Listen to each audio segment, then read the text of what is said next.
Hey guys, my name is Yash Khiraya, and first of all, we hope these videos have been helping you guys out in improving your public speaking capabilities, while primarily bringing insight into what Model United Nations is actually about. So today, we'll be covering debate strategies, which are essential for you to thrive in committee. You can do all the proper research, have an amazing solution, have a flawless counter argument to other delegates' claims, but if you can't debate effectively, it's all irrelevant. So remember, your power as a delegate is infinitely amplified if your debating skills are strong. So let's begin.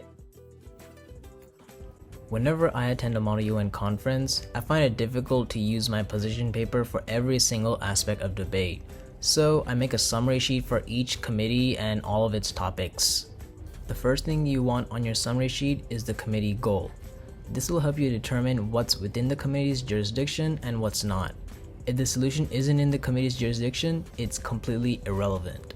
So here I have my own committee goal, which was dissect, listed at the top. Next, you want to have a definition of your topic, and this can be simply found with a Google search.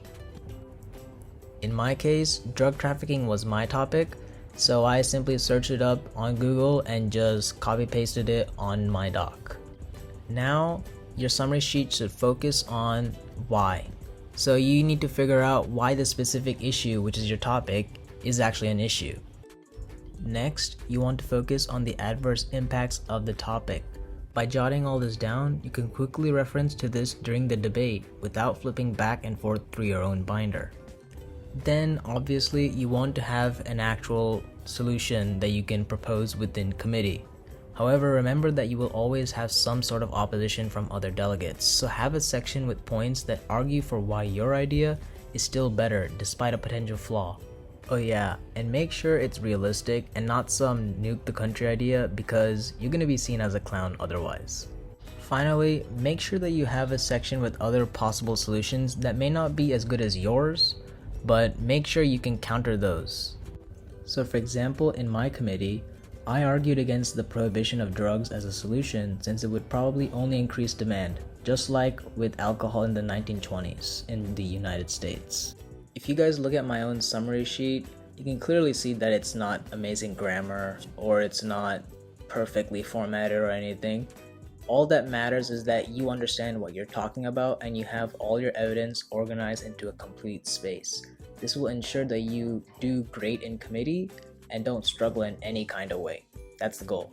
When it comes to debate strategies, you want to make sure that you assert dominance in the committee that you're in. We're going to cover a few simple tendencies that you can incorporate so that y'all maintain the upper hand during debate. 1. Once the speaker list opens, immediately raise your placard and do your best to get on it first.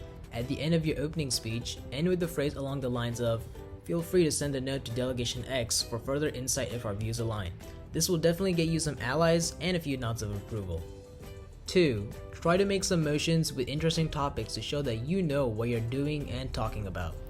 Try to cater to your block's views in some motions so that you know you're well liked and also seen as a leader. And even if you aren't able to make the motion that you want, make sure you contribute your views in the chosen moderated caucus. 3. At any point where there's been enough debate through moderated caucuses or the speakers list, you're probably going to enter an unmoderated caucus soon, so try to find methods to gather people with similar views. There are a few ways, so hear me out. Way 1. Once you reach the end of your speaking time in a moderated caucus, quickly state where you want to meet. Pro tip, the best place to meet is always somewhere close to you, not them. Way 2. Make sure you send notes to other delegations to figure out a place to meet during unmod. Pro tip 2, you can sound a lot more authoritative by using simple phrases such as "meet me with delegation XYZ near my corner of the room" so we can start getting something done. 4. Make sure you are at the podium during presentation of your working paper. That means you have to contribute during debate and unmod. Once you make it to the Q&A session, assert your dominance as leader of the paper by calling out the delegation raising their placard and making sure that you answer their questions properly. However, in some committees, you're not given that option. So if you're not given that option, make sure that you still answer the question from whoever the chair calls on. And if someone else answers, don't fret. Just try and tack on a little bit more by summarizing or clarifying the points that they were making. 5. At conferences, you'll often find certain delegates who will try to cut you off completely during unmods. Though I'm kind of sidetracking here, this is important to cover so you don't fall prey to these types of delegates. One way to passively control these types of delegates is to simply make eye contact with them and hold your hand up, saying to pause, or you can say something along the lines of, hey, this other delegation was actually trying to say something, let's hear them out. However, if that doesn't work, no worries. Other delegations are anyways going to notice and begin icing out that delegate. Another way to control these type of delegates is to simply ask them to repeat or clarify their own points again. This will probably make them unsure and have their mind filled with some type of doubt about what they're saying. When the delegate begins to clarify their point, there's an off chance that they mess something up. Regardless of whether they flub up, do not nod your head towards them to give them any sort of assurance. After they finish speaking, turn away from them and speak to other delegations and make eye contact with them to connect. This results in a power shift in your own favor. If you guys got this far, I applaud you. Second of all, thank you so much for watching. Finding the right combination to make you thrive in Model UN is key, so I hope these videos have been helping you out, and especially this one. Thank you.